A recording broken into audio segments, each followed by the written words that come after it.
All right, it's Sunday. It's Sunday at 4:30. Actually, it's 4:20 to 5. So, I've not videoed anything today. I've just been in like hammer down mode, and trying to get this thing knocked out. And it's really, you've seen me disassemble, and then you've probably seen me test fit a couple dozen things. So it's really kind of stick it back together. Pray to God that it's going to work. Things look pretty good. Not super great, but things are looking pretty good. So what I've done today, transmission's back in, pedals are back in. Got the pedals back from powder coat. Let's see. Maybe I should just go under here and discuss it. That way I can talk about it in person. So, let's talk about it. Transmission back in. That big stack of washers that was right here is now replaced by a piece of 1-inch OD solid aluminum for that shifter spacer. Transmission crossmember is in. These nuts and washers right there are temporary. That's how much I had to space it down. Thankfully, I had that transmission mount on hand. I think I bought it and lost it and found it, so I'll just when I go to make this spacer, I'll just put a brand new one on there. I don't know if that one's new or not, but either way. So cross members welded in or welded together on the ends. The only thing I've really got left to do is this still the wrong line. I really wanted to wait and do this once every single piece was in here, and I feel like we're pretty much where we're at. So my plan is I'm going to get a 90 fitting, and I'm going to 90 right here, and then I'm going to run it up and kind of loop it in behind all this stuff right here, and then we'll loop it down and 90 into this. So I need to adjust this rod just a little to get a little more thread out here on the end, because I've got this jam nut I need to install there. Look at this. I don't know if you can see it or not. This stuff's not that old. Boots already dry rotting. Crazy. Can't have nothing nice. Still need to set the jam nut here and here. This is bolted on. I made I made aluminum spacers in there. I don't know if you can see them. Still have to do my tab mounts, but I didn't know exactly where it was going to land, so I waited on that. Back here, I had this guy. I had all this in those existing holes, but it brings it down, and as you can see, it looks like teetotal crap. So I'm just going to drill fresh holes. That way that can stay up nice and snug. This stuff's still not tight. There's no fluid still in that. I still have to get plugs for the back side of this master because it's kind of super universal. And our reservoir for the clutch still has to be plumbed and mounted. Drive shaft's obviously in. I think that's about everything. This crossmember had to come out about 18.5 times, so that's been fun. What else? Shifter's in. Bad news on the shifter, bad news on the exhaust. Let me show you. So you can see them super duper shorty headers up there. Exhaust now hits.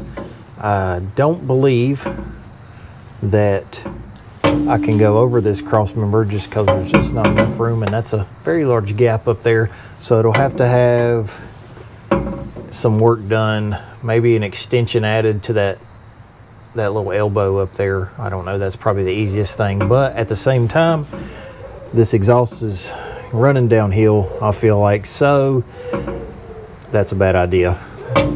More than likely it's going to have to come off of that and do like a jump over this, or a tuck in, or I don't know. Well, it's going to have to tuck in over here.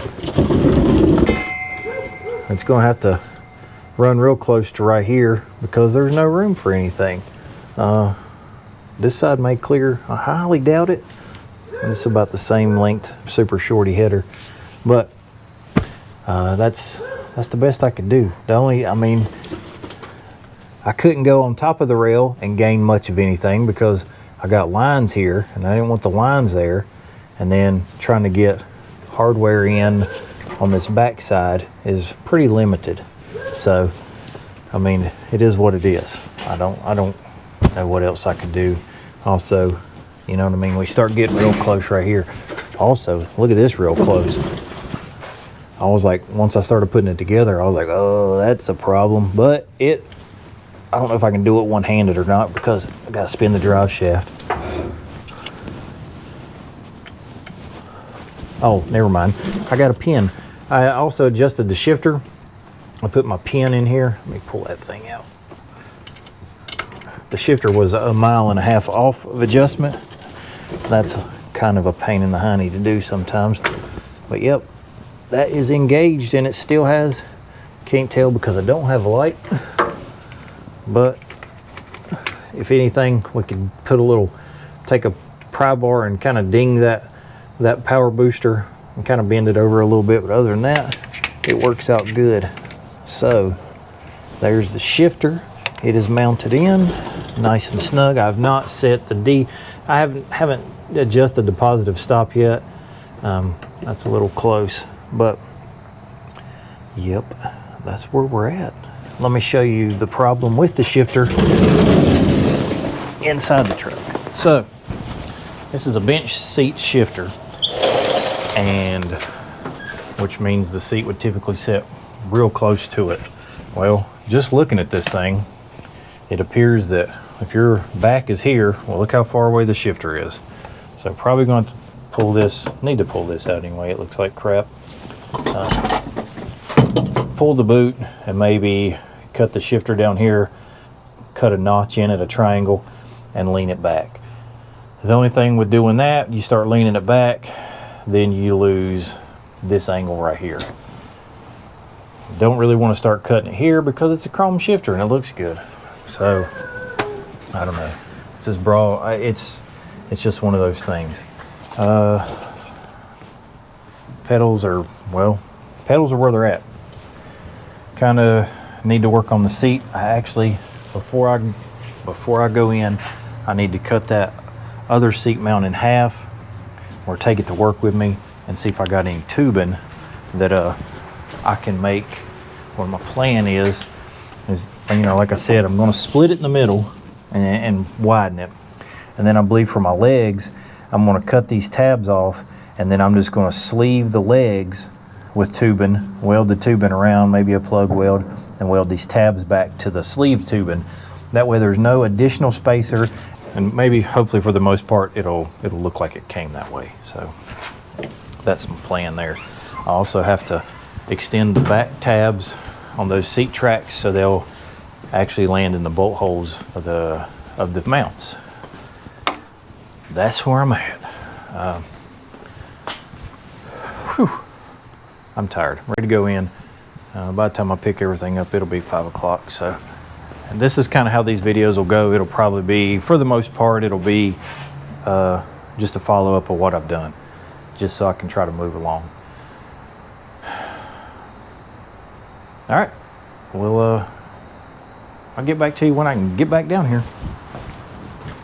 Competition Products, your source for hardcore engine parts for street, strip, and oval track. Our free catalog is packed with hundreds of product lines from the best-known manufacturers in the performance industry. Lowest prices guaranteed. Free shipping and handling on all orders over $149 in the continental U.S. Need expert advice? Our knowledgeable staff is just a phone call away. Competition Product, race parts sold by racers since 1970. All right, I don't have a mic on, so I'll talk loud. I'm pretty sure I've got everything that I was going to wrap up in this video wrapped up. I've got a list, but lost the list. So, I got the exhaust cut. It'll have to go to the exhaust shop. I'll show you what I'm thinking is probably going to have to happen under there. I got transmission spacer installed. Pretty sure. Let's see. I decided, well, when I went to edit the video, I realized I might be able to get this cross member on top of the rail. So with some finagling and coming in at an angle, it's possible, which which allowed me to take 1/8 of an inch of shim, or washers rather, out of this. So that's 3/4 inch thick aluminum. So, and it just raises the cross member up. I was thinking maybe it might be enough to allow the exhaust to go by, but it's still, I don't know if you can tell or not, but it actually looks better on the camera and looking down here than it did once it was hanging. Where was it hanging? Oh, right here and right here or there or something. So my guess is, since this is such a cluster, and I don't really think running it underneath the cross member is a good idea because it's just going to hang so low. I think Y piping it would be a good idea. We'll just get them to 90 and then into this thing somehow, and then I think running it up above the frame rail and send it to the back. She had told me that she originally wanted them to do it all the way out the back. I will probably have to let an exhaust guy make that call because it is a little cramped. I guess you could probably do 2 over and then run it down and out the corner or something. I don't know. I'm no exhaust guy. That whole tubing bending thing is not my game.